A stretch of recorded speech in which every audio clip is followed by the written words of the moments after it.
Welcome back, everybody. Matt the Matt here. So I recently saw the Northman, the new Robert Eggers film. I know Robert Eggers is not a name most people are familiar with. This is the third movie.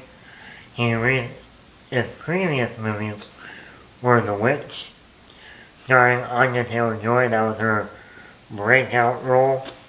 And then in 2019 he did The Lighthouse with Robert Pattinson and William Dafoe. Both movies are very interesting, different movies. They definitely don't make movies like that nowadays. And now he has the new movie, The Northman. It's a Viking revenge movie. Again, they don't make that many Viking movies anymore, other than How to Train Your Dragon. And I was curious by the number one, the director. I did like his previous work. you got a great cast here. Alexander Skarsgård, Anya Taylor-Joy, working with Robert Eggers again, Nicole Kidman, Ethan Hawke, William Dafoe. No, great cast. The cinematography in the trailer looked great. I mean, who doesn't want a Viking movie? I remember back in the mid-2010s, there was talk of Mel Gibson directing a Viking film starring Leonardo DiCaprio. Where is that movie? Braveheart, but Vikings, directed by Mel Gibson, starring Leonardo DiCaprio. Where is that movie? Where? So, let's get into it. I'm going to start out by saying, basically, this is a mixture of two movies and a sprinkle of another movie. This movie is basically Gladiator meets The Lion King with the sprinkle of The Green Knight that came out last year. And as the revenge part of Gladiator, and a couple other things in the story I won't get into. And a lot of The Lion King. Now, once again, The Lion King is based on Hamlet. And you can definitely watch this movie, though. There's a lot of Shakespeare dialogue and Hamlet story beats. But there are moments in this movie that you go, that is The Lion King, but instead of with lions, you got humans. Really, the climax of this movie, the third act of this movie, is literally humans instead of lions. Okay? There is no way no one doesn't watch The Northman and see The Lion King most of the movie. That was me. Not a bad thing. And when I say The Green Knight was a very character-driven fantasy, a lot of fantasy aspects, beautiful cinematography, and you do get like dream and fantasy sequences in The Northman. So that's why the Green Knight came to me when I was watching this movie. What is this movie Gladiator? No. And for me, that's okay, because Gladiator is my number one favorite movie of all time. I just went back and watched it this week because of seeing The Northman. And, yeah, you can't top Gladiator. Gladiator is one of those movies, I don't think they'll ever make that type of movie ever again. Even though they're making Gladiator 2. Which I am still very cautious on that movie. I love Gladiator, but I would never say, oh, let's do a Gladiator 2. Why? But we'll see. But like I said, Gladiator is my number one favorite movie of all time. And I went into this thing, it's going to be like Gladiator meets Braveheart. And you do get Braveheart elements too. Someone gets killed, main character goes on a revenge spree to, get back revenge of the Scots, the British that killed his wife. You know, all three movies, Gladiator, Braveheart, and Northman, have an ending that is not uncommon with those other movies. Alexander Skarsgård. Now, I've seen Alexander Skarsgård in other movies. The remake of Straw Dogs, I liked him in that. You know, 5 or 6 years ago, he played Tarzan in that live-action movie with Margot Robbie. He's a big guy. This dude is like 6'5". He's fucking enormous. And then you look at how muscular and ripped he is. You know, dude. I mean, if I was gonna pick Alexander Skarsgård to be a villain in I'm just gonna, I was in back to back. So, a Batman movie. I know you're not Hispanic, but I would say Bane. Alexander Skarsgård as Bane would be phenomenal. I mean, he's 6'5". Tom Hardy was like, what, 5'8"? And look how ripped he can get. How big his shoulders are. God, man. Brick Batman on the fucking knee? Yeah. But not only is he like this, muscular guy, he has so much range in this movie. From emotion to dramatic moments with his mother, with Anya Taylor-Joy. He has this romance, this kind-hearted romance about him with Anya Taylor-Joy's character. And that was the part of the story that was like, I did not see this coming, and I'm almost more into this romance than I am in Berserker, revenge, kill mode. So Alexander Skarsgård is phenomenal in this movie. And he doesn't talk much. A lot of it is just, just emotion without any dialogue or, just a look. And it's just great. Anya Taylor-Joy, he plays a slave who meets up with Alexander Skarsgård's character. And she's, once again, excellent. Anya Taylor-Joy. She's one of the biggest stars rising in Hollywood. Like, going back to, like I said, 7 years ago in The Witch, which she did with Robert Eggers, and then from there she's done Morgan, Split, Glass, Thoroughbred, Emma, Last Night in Soho last year. I just saw that recently. She was good in that. Her Netflix show, The Queen's Gambit. I mean, she has a lot of movies coming up down the road, from Furioso prequel. I mean, this actress is becoming the most sought-after actress in Hollywood right now. And once again, she does a great job. And Robert Eggers is planning to do a remake of Nosferatu, and Anya Taylor-Joy is going to be in that. So, I still want her to be in a DC movie. I think she would be a great Harley Quinn. But, Nicole Kidman. I have said it before, I have never been a huge Nicole Kidman fan. I always thought, oh, she's popular because, yes, she's pretty, but she was dating Tom Cruise at one point. Or married to Tom Cruise. I mean, when you're married to Tom Cruise, it gets you places. Isn't that right, Katie Holmes? Alright, Batman Begins. So yeah, when you're with Tom Cruise, you go far in life.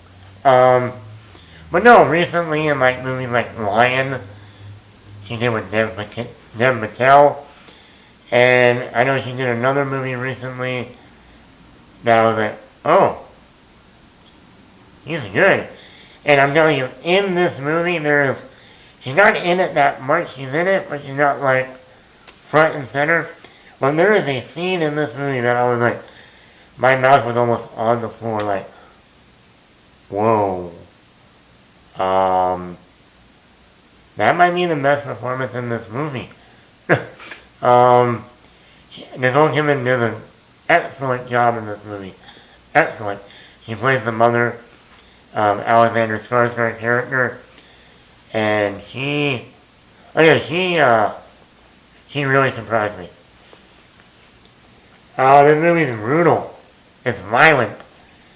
There is a lot of brutal stuff in this movie. A lot of blood. A lot of guts. A lot of a lot of imagery that you go, whoa, okay. This is a Viking movie. Back in the year 895 AD. 895. So yeah, a lot of shit went down back then. I mean, it's violent, it's brutal violence, brutal imagery on screen. If you're squirmish or you don't like blood, this is not the movie for you. Cinematography. This movie was filmed in Iceland, and let me tell you, it looks phenomenal. The wide shots, the landscape shots.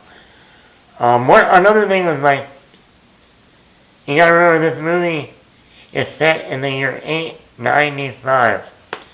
So most of the lighting in this movie is all natural light. The sun, maybe the light coming off the clouds. They have a lot of fires going, a lot of wood, little, torches on fire. This is not your normal putting on a light and lighting the scene. I mean, it really shows. There was something it's dark. I can't see what's going on that well. Well, back in the day in 895, guess what? When it was dark, it was dark. You ain't seeing shit. But also, the way that Robert Eggers shoots the night sequences, and there's a lot of them. I don't know how he did it, but I never saw night shots look so incredibly great. I've never seen them look like that in any other movie. I can watch a whole movie in this setting at night with this lighting. I don't know how he did it, but it was phenomenal. The cinematography, great. The score.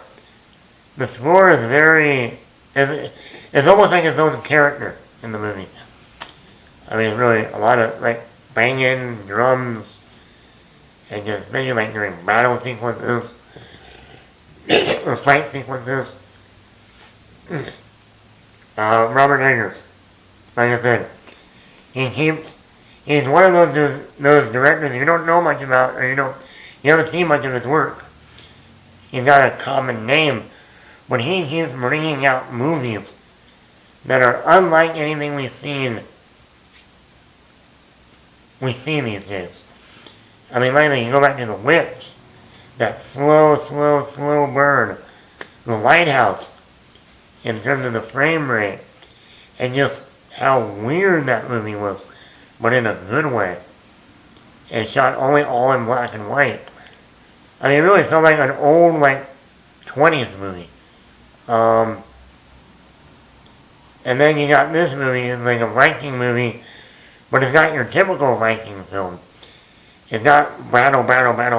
It's, one mission, revenge. But there's a lot of twists and turns. And then you got that fantasy dream aspect of the movie. Very interesting movie. I will say that.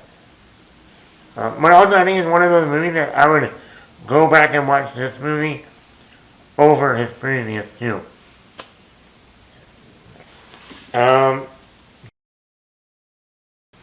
I wanted more of Ethan Hawke. Ethan Hawke plays the father of Hamlin, Alexander Skarsgård's character. And also you see in the trailer he gets killed. And you know right away that's early in the movie. And it is the first 15 minutes. I wanted more of him. I liked him in the role that we did see of him. Very different role for him. Like I said, my only other negative, it reminded me a lot of The Lion King. Like I said, there is no way you watch this movie and don't see The Lion King throughout all the movie. All the movie. I mean, literally, there's a moment where once again, Ethan Hawke is the king. His brother, Hamlin, Alexander Skarsgård, uncle, kills his uncle, kills Ethan Hawke. And now, little Hamlin runs away for 15 years and then comes back for revenge of his uncle.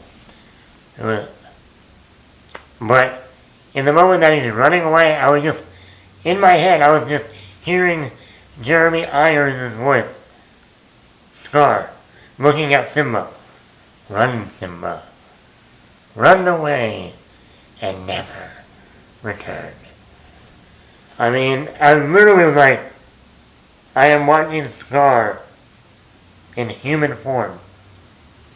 But yeah, I mean, and then of course, like in The Lion King, Simba runs away, and Scar looks to the hyenas, kill him.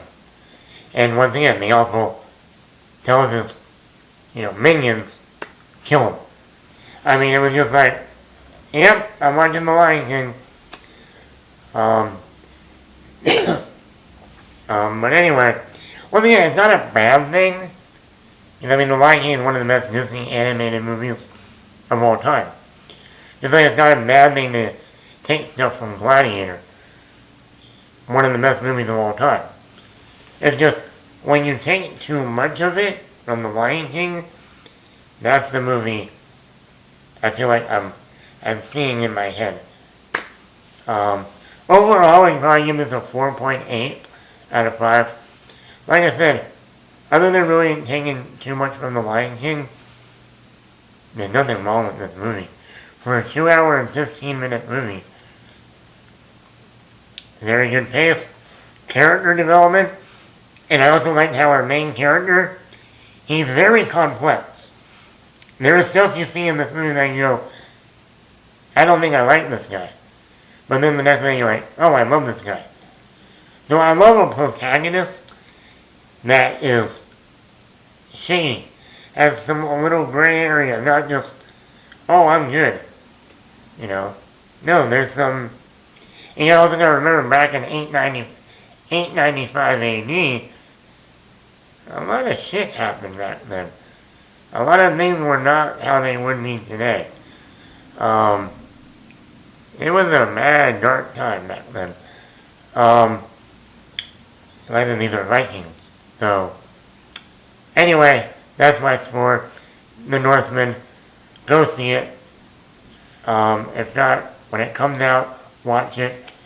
When you say there's not original movies out there, there are. There's 3 movies right now.